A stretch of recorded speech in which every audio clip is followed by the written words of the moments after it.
将婴儿的大脑装进成年女性的身体，它将与这个世界发生怎样的碰撞？今天咱们来讲讲这部横扫全球各大奖项，却因尺度炸裂备受争议的电影《可怜的东西》。一个对生活绝望的孕妇从大桥上一跃而下，尸体被一个解剖学怪人古德发现。古德注意到，女人虽已脉搏停止，但肌肉尚未变硬，而腹中胎儿还有生命特征。考虑到女人自杀是为了摆脱痛苦的生活，于是古德突发奇想，他将腹中胎儿的大脑移植到了女人的头中。一阵强烈的电流刺激后，女人缓缓睁开了眼睛。古德给复活后的女人取名贝拉，当成女儿一般照顾她。吃饭时吐泡泡逗她开心，睡前讲故事哄她入睡。跟所有小孩一样，贝拉喜欢用搞破坏来探索这个世界。古德像个老父亲般任由贝拉探索。古德介绍客人给贝拉认识，然而贝拉上去就是一拳。古德并没有因此责怪贝拉，反而现场教起了他流血的单词。被打的年轻人是古德的门徒，过来给古德当助理，协助他观察记录贝拉的一切。但古德并没有把贝拉的真实情况告诉门徒，只是谎称贝拉脑部受过伤，所以心智和身体都不协调。他们的任务是救治他。门徒很认真，每天从贝拉起床开始，事无巨细地进行记录。他发现贝拉成长很快，一天能学15个单词，头发每2天长1寸。看到古德解剖人体时，贝拉也想参与。古德并没有拒绝，只是告诉贝拉，只有死。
拉独自来到江板，第一次感受来自大海的震撼。在餐厅里，贝拉被一个发型奇特的老太太吸引，看到一旁的男伴，贝拉毫不避讳地询问 ：“Is this man jumping on your body?” No, he's not. I haven't been bedded in 20 years. What? That is terrible. 老太太和男伴并没有因贝拉的直白而感到被冒犯，反而欣赏贝拉的独特。当律师赶来时，贝拉开心地告诉他自己交到了新朋友，并提议大家一起用餐，但却被律师婉拒了。 You're all on a ship and cannot escape. Or can she not have friends, Mr. Wedderburn? Delighted. 最终贝拉还是妥协了。为了牢牢控制住贝拉，律师当即提出了求婚，然而贝拉却当场拒绝了。他直言不讳地告诉律师：“我已经跟门徒订婚，跟你出来只是因为好玩。”律师无助地哭丧着脸离开。闲暇时间里，贝拉很喜欢跟老太太和小黑待在一起，几人一起读书，一起探讨书中的思想。在睿智老太太的影响下，贝拉的心智快速开发。被冷落的律师总想控制贝拉，他要求正在看书的贝拉回房间。 You were in my son. 律师气愤地夺走贝拉的书，一把扔进大海，而老太太又递给了贝拉一本。气愤的律师撸起衣袖，扬言要把老太太扔进大海。几人都没有感到害怕，只觉得律师滑稽。随着老太太一烟抖下去，这场闹剧完美谢幕。贝拉每到一个地方都会给古德写信，古德了解贝拉的近况，却从不横加干预。夜里，看着因自己而越来越痛苦的律师，贝拉突然意识到自己很残酷。他将这些想法告诉小黑，然而小黑却觉得这是因为贝拉不了解这个世界。小黑带着贝拉来到一个贫民窟上方，放眼下望，小小的岛屿上尽是难民，还有很多死婴。贝拉被眼前的景象彻底震撼，他哭着疯跑下去，想要解救那些难民，却被小黑强行阻止，因为如果下去，难民一定会绑架抢劫他们。回到房间后，贝拉依旧为难民们的苦难而感到痛苦。这时律师喝得酩酊大醉，看到散落一床的钱，贝拉将这些全部收进盒子，准备捐给难民，谁知却被2个船员叫住。船员表示他们会帮忙转交。天真的贝拉信以为真。律师一觉醒来，发现自己的钱全部消失，本以为遭遇了偷盗，可却从贝拉口中得知是他拿去送给穷人了。 I need to offer something to the world, and yet I have nothing except some money. 贝拉一席话气的律师当场晕了过去。由于身无分文，两人很快被赶下了游轮。律师因不满不停地咒骂贝拉，但贝拉并没有生气。他觉得变成穷人，然后通过努力摆脱困境，也是一种宝贵的体验。贝拉本想找个酒店暂住，却意外遇到一个青楼老鸨。得知在这不仅可以体验不同的人生，还能得到金钱，贝拉欣然接受了。之后，贝拉开心地拿着泡芙找到律师，可当律师得知泡芙的来历时，只觉得浑身耻辱，用难听的词汇愤愤不平地咒骂起贝拉。最后总结道：“你在我眼中丑陋无比。”贝拉平静地纠正：“最后一点没必要也不合理。你对我美貌的赞颂虽然单调，却没少过。”讲不清的律师再次崩溃。贝拉让律师跟他解释自己的做法哪里不对。律师不知道贝拉的真实心智，狂躁又无助地谩骂贝拉下贱。这时的贝拉也终于意识到律师不适合自己。 I'm a flawed, experimental person, and I will need a husband with a more forgiving disposition. I can now see you are not that. Our adventure is clearly over. 贝拉拿出古德留给自己的备用金，打算给律师买船票让他回家。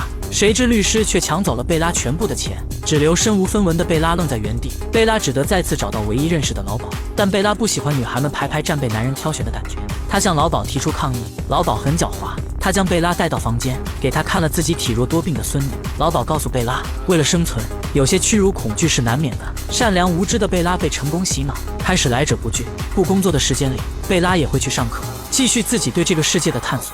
深陷情网的律师再次找到贝拉， I'm almost ready to forgive you.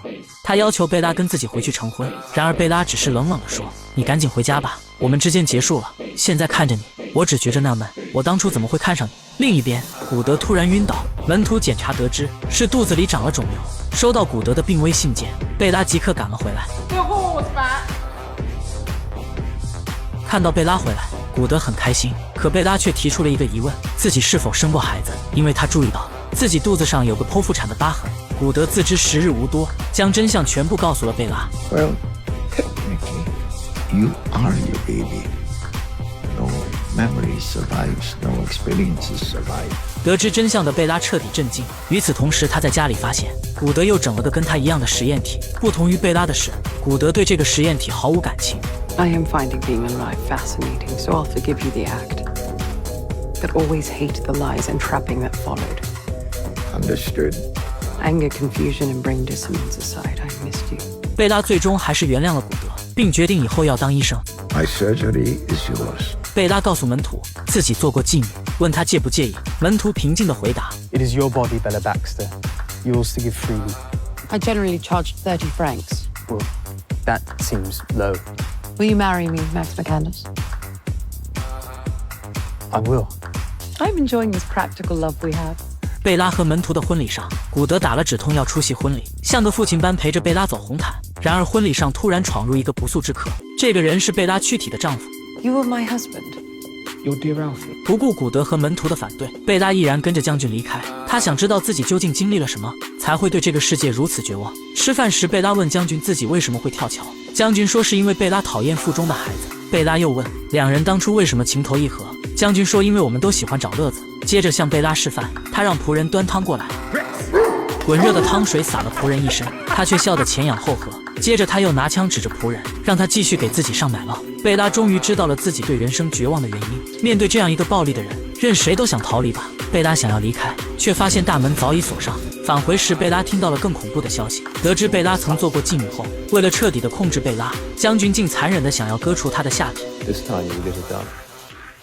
I shall get her sedated and bring her to your surgery this evening. 贝拉深思熟虑后，决定跟将军摊牌，将自己患脑的事如实告诉了他。但将军并不相信贝拉的话，他用枪指着贝拉，逼他喝下手中的酒，乖乖接受手术。贝拉猛地将酒泼向他，慌忙抢他手中的枪，谁知手枪意外走火，打中了将军的脚。